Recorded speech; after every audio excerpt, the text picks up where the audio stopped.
Most commonly, no matter how the person approaches a topic with me, underneath it, there's often this question of, how do I not suffer? How do I avoid it? How do I prevent suffering? How do I feel better?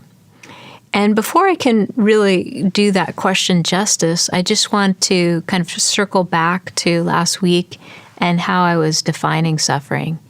So there's roughly two different types of suffering that I was speaking about. The first is what we might think of as our experiences of pain, of sickness, illness, loss, tragedy, harm, and the like. And that's more the realm of what labels we might give to very difficult experience. And then the second type of suffering could be thought of as the overlay that we put on that, which is less about the kind of blow by blow or maybe that wasn't the best choice of words, sorry, but the various facts of the events of a given thing, a given encounter with suffering, but more our overlay of how we frame it and how we interpret it, how we respond and react and act, and how we carry those narratives and actions and reactions forward in time, often to protect ourselves and to prevent the occurrence of future hardship. And so that's the kind of suffering that I'm really focusing this course on. We could think of it as largely optional suffering, meaning the overlay that is put upon the initial difficulties. So obviously words fall very short here, and I don't mean to make light of the first category of suffering, not in the least, but I do want to really be clear about my area of focus, and that I'll be approaching it from a more contemplative perspective. So getting back to this most common question, how do I not suffer? How do I avoid it or prevent it? And I want to answer this in two parts, and I think that the first part is often the most difficult to hear, and I think the most difficult to take in. At least I'm speaking from my own experience and a lot of experience in counseling people for over a decade now. So I think the first part of the answer is that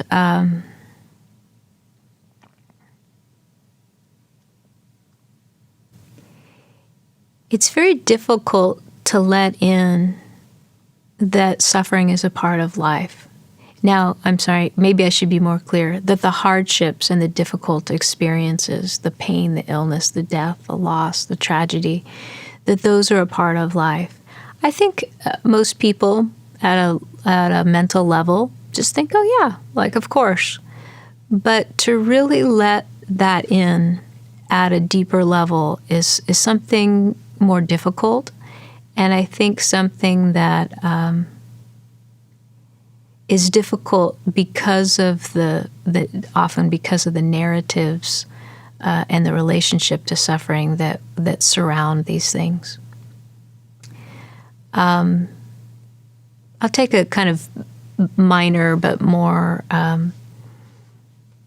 easy entry point example.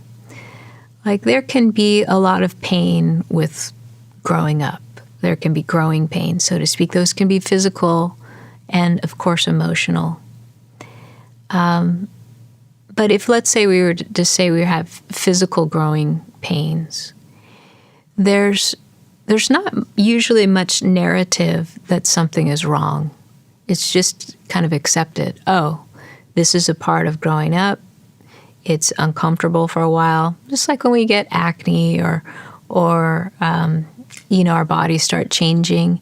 It's not pleasant. It's not easy. It's can be discombobulating and strange. But at the same time, there's usually not some sort of inner narrative that because I feel pain or discomfort that something's gone wrong. And so just that simple acceptance of this is part of the process of life is something that can make a tremendous, tremendous difference. And that's not always easy. There's plenty of teenagers that have lots of angst about, what they look like or not wanting to feel the pain of growing pains. But at the same time, it may not have a lasting effect on them because of this great acceptance of the process, or to at least some degree of acceptance. And so this notion of accepting that suffering is a part of life it can be difficult to take in, especially because sometimes acceptance is kind of tied together or intertwined with a sense of defeat or a sense of powerlessness or a sense of going to sleep. When we accept it, then we cease to challenge it or work toward change. But if we were to just hold those concerns lightly on the side, we can look more deeply and see if we might have a greater capacity to accept in a way that softens our vehement resistance to the difficulties and hardships of life without pinning them to these other conclusions that means failure or powerlessness or inaction. And so that's the first part of my answer, a long answer to this question. How might we avoid or prevent suffering is to accept the hardships as a part of life, a part of everyone's life. I don't know anyone that escapes these hardships that I've listed.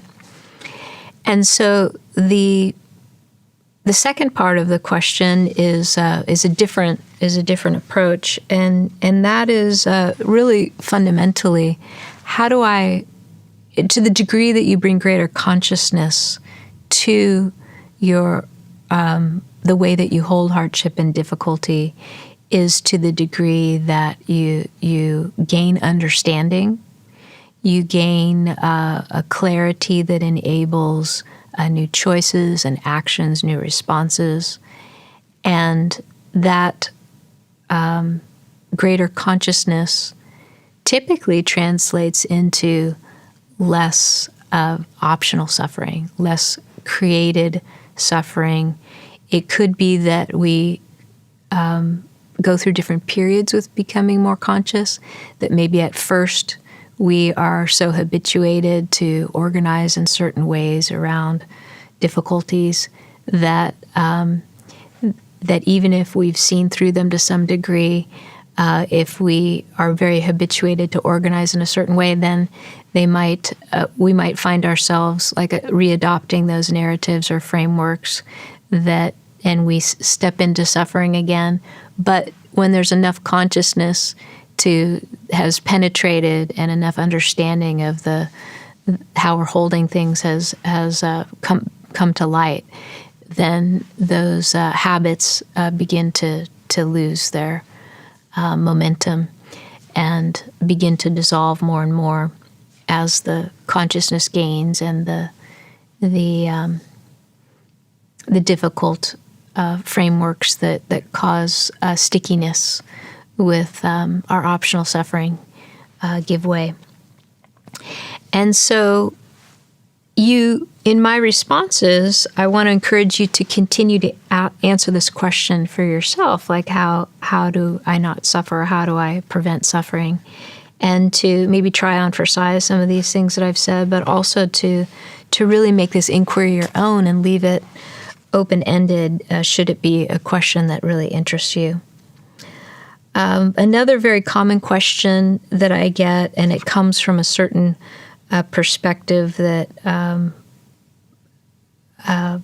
that will often give voice to this question, and that is, what is the point of suffering? And I think that in answering that question, it ties back to these different ways that we could define suffering. So if we're talking about the hardship and difficulty that doesn't seem so optional, or usually is not as optional, like, for example, loss or death, tragedy, illness, then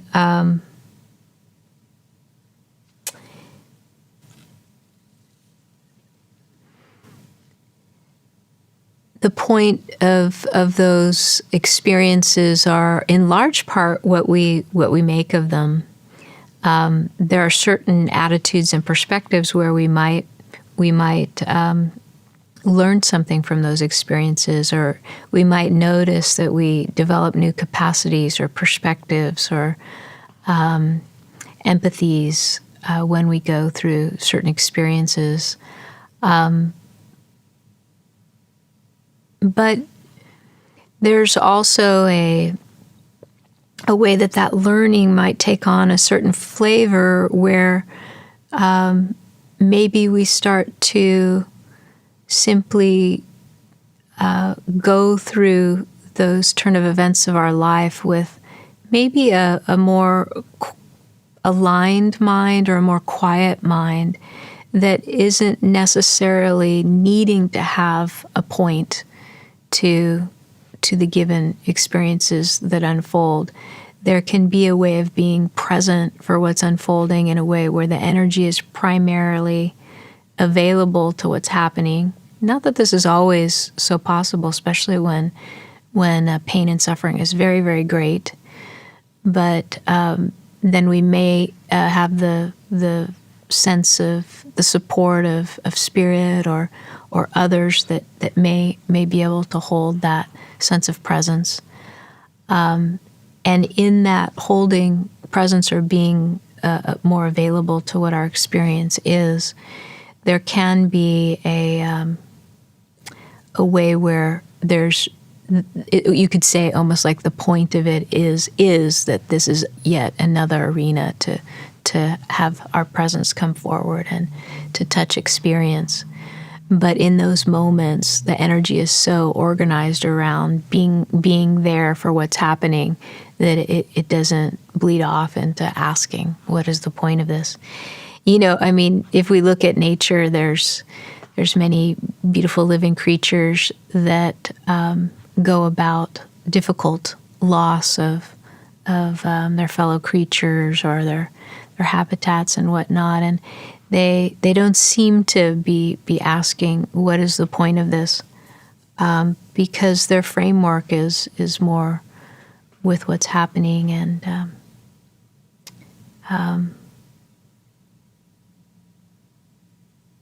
hopefully we can do our best to mitigate that as much as we can on our part. When we talk about the optional suffering, what's the point of suffering, and we think of it, the optional suffering is that the more we understand it, the more it can bring us into a greater sense of consciousness and a greater sense of reaching more deeply into our depth of our nature in a way that it might break through and come forward. And sometimes when suffering is great, it gets our attention so vehemently that it forces us into a stopping and a reevaluating of how we're engaging what's happening that can force perspective shifts and new ways of seeing and operating. And so, yes. So I just interestingly enough, I got this text from somebody recently, and they'd had no idea that I was giving this talk series, but it's a little bit painting what I'm saying in rose-colored glasses, but I think it's just a more poetic possible approach to the point of optional suffering. It says sometimes the greatest miracle is being able to face exactly where you're at and say, this is where I am. No running, no hiding. There's gold for me here, and I intend to find it no matter what. And I really think this is a kind of miracle because it's so rare. You know, it's rare for people to come to a point in suffering where they're not running anymore, where they're stopping. Unfortunately, sometimes that's when hardship or difficulty gets to a point where it brings us to our knees. And what I really appreciate about all of you in tuning in tonight is that we're, as I said last week, we're voluntarily turning to reflect on this topic. We're volunteering to turn in and to look at the workings of things with that intention to be more conscious and to have greater understanding. There's just so much power in that